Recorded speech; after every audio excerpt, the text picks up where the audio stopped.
po. Gusto niyo pong bumili ng aking paninda, kuya? Nagtitinda ka ng gulay. Papa. Anong pangalan mo? Ako po si Edrey. Edrey. Sama na po. Opo. Galing ko lang po ng school na binibenta ko po sa school para may pambili po kami ng bigas, may pambaon. At yung tatay ko po, nagkikipag-arawan lang po para po may pangkain kami sa araw-araw at may pambaon po. Kumusta yung pamumuhay nyo? Ayos naman po, kaso nga nahihirapan lang po yung mga magulang po, kaya po nagpupursige po ako nag-aral para po matulungan ko rin sila sa pagdating ng araw po. Hindi na po kami magkahihirap sa buhay. Tingin ko po ay naiintindihan kanya na kung di ka mamaintindihan ng mga tao sa paligid mo, at least ang Panginoon maiintindihan ka niya.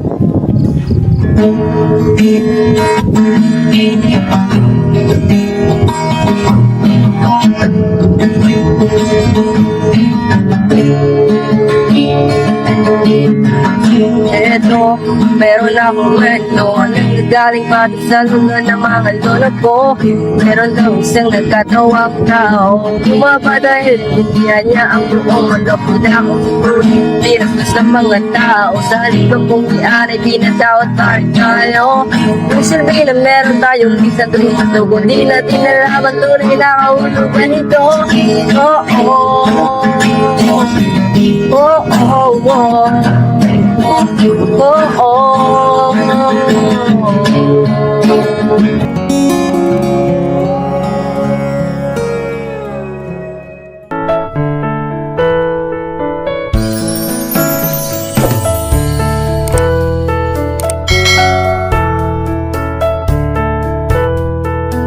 Binisita natin si Dre, yung pong bata na nakita natin dati na naglalakad.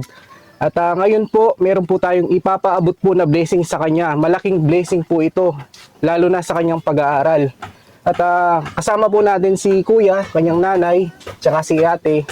Ito po si Dre. Dre, meron kaming blessing sa iyo na ipagkakaloob na bigay ni Sir and Ma'am na ayaw magpakilala.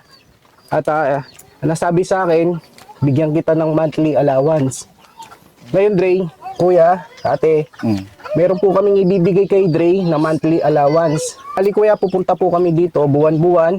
Bibigyan po namin si Dre ng 3,000. Dre, maraming salamat po. pagbuti mo sa pag-aaral mo, no?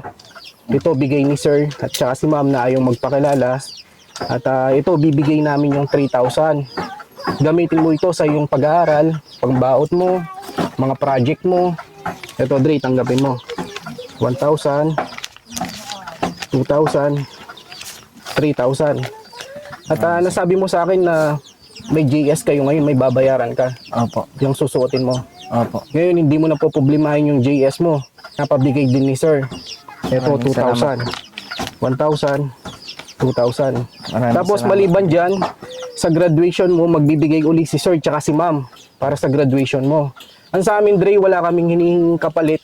Ang gusto lang namin, pagbutihin mo yung pag-aaral mo, makatapos ka, matulungan mo yung mga magulang mo. So, Dre. Maraming salamat po. Dre. Nagpapasalamat po ako sa mga blessing na to at sobra pong nakakaiyak kasi sa bagay na to hindi po namin makukuha at sa ganitong pamumuhay namin. At kaya maraming salamat po kay Ma'am na nagbigay. Hindi na po ako mamumroblema sa aking GS at sa akin pong magagamit din po pang bayad ko dun sa nirerentahan ko pong damit at sa akin din pong pambaon. Maraming salamat po. Dre, gaano ka-importante sa iyo yung pag-aaral mo? Gaano ka-importante yung edukasyon sa iyo? Importante po sa amin yung edukasyon kasi dito po namin nakikita yung kung paano kami binababa ng mga unat. Alam nila na ang kulot ay mahina lang, ganito lang. Kaya nagsisikap kami na iangat ang aming kultura at magtapos ng pag-aaral para maipakita namin na kaya namin kung ano ang kaya nila. At alam namin na ang edukasyon lang ang makakapag-angat sa aming buhay at sa kahirapan. Tama yun, Dre. Basta mag-aaral lang mabuti, no? Opo, maraming salamat po kuya. Ito, ate, no, kuya, ito po. Bali, buwan-buwan, pupuntahan po namin si Dre. Bibigyan po namin ng monthly allowance. Ang sa amin kuya, ate, wala po kaming hinihinging kapalit. Ang sa amin, pagbutihin lang po ng bata ang kanyang pag-aaral para makatapos po siya. Para sa inyo din po, matulungan niya kayo. At lalo din po yung mga naglalait po sa kanila, lalo na yung mga nasa ibaba. Pag sinasabi po kasing kulot, na parang hindi po sila nakapag-aaral. Mahina. Kaya po tinutulungan din po natin sila na meron po silang edukasyon na yung pong pag-aaral nila, no Dre? Maraming salamat po kasi may blessing na naman pong binigay sa amin si Buksi. Napakalaking tulong po sa amin at lalo na po sa pag-aaral ng aking anak. Hindi po namin makukuha yun dahil kasi po kung wala pong arawan, nakikipag-arawan lang po kasi yung asawa ko kaya doon lang po namin kinukuha yung pang araw-araw at pag-aaral ng anak namin. Kaya maraming salamat po at napakalaking tulong po sa amin ang binigay ni Buksi po. Pero naman po nagpapasalamat din po ako dahil natulungan niyo po yung anak ko na wala akong ibibigay sa kanya na gaya po ng nasabi niyang pambili po dahil sa kahirapan din po. Masasabi ko lang po malaking pasalamat ko na rin po na ano niyo po yung anak kong tulungan. Malaking patulong na rin po yung para sa akin sa pag ano ng mga bata, pag-aaral. Saka malaking ano na rin po sa pasasalamat sa Diyos dahil nakita niya po yung pag ano niyo po sa bata. Alam niyo, Kuya Ray, ako nagiging instrumento lang ako. Ang tulong na yan ay galing sa mga kababayan natin. Kung ano man po yung pinapaabot po nila, na ibibigay ko po sa inyo, lalo na po yung mga pangangailangan niyo po. Kasi Kuya, bihira lang din po sa mga bata na gustong nagsusumikap sila, pero wala po kayong kakayanan. Lalo na po yung pang-araw-araw niyo pong pamumuhay dito sa kabundukan. Kaya nagpapasalamat po tayo kay Sir at saka kay Ma'am na ginamit din po sila na matulungan po kayo. No, Dre, basta't ang sabi sa akin ni Sir at saka si Ma'am, pagbutihin mo para makatapos ka, no? Opo, maraming salamat po dito sa binigay niyo sa akin. Dahil po dito, pagbubutihin ko po ang pag-aaral ko at mas gagalingan ko pa po kung ano ang makakaya ko. Yan, no? Patapos sa graduation mo, babalikan ka namin, bibigyan ka namin yung pag-graduate mo, no? Maraming salamat po mga kabuksi kay Ma'am and Sir na ayaw pong magpakilala. At ngayon po napuntahan po natin si Dre, yung pong bata na nagtitinda po ng gulay, na meron po siyang talento at matalino pong bata pero wala po silang sapat na pera para makapag-aral.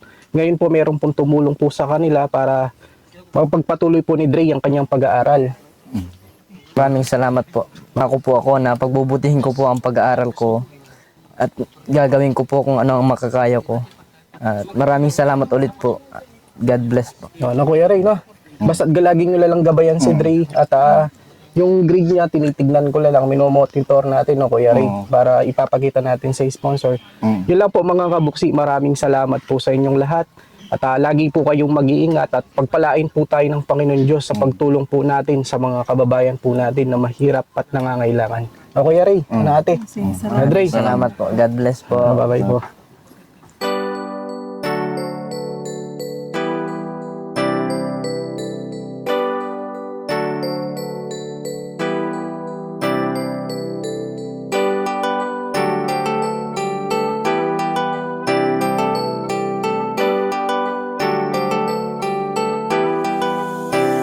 Siya ang lagi niyong kasama, ang laging kaagapay at di ka iiwan. May Buksi TV na lagi kayong tutulungan at damayan.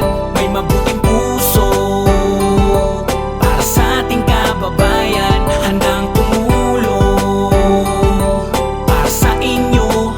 Buksi TV, siya si Buksi TV, taga-Kapas, Tarlac na may mabuting puso, handa na tumulong sa nangangailangan sa kanyang mga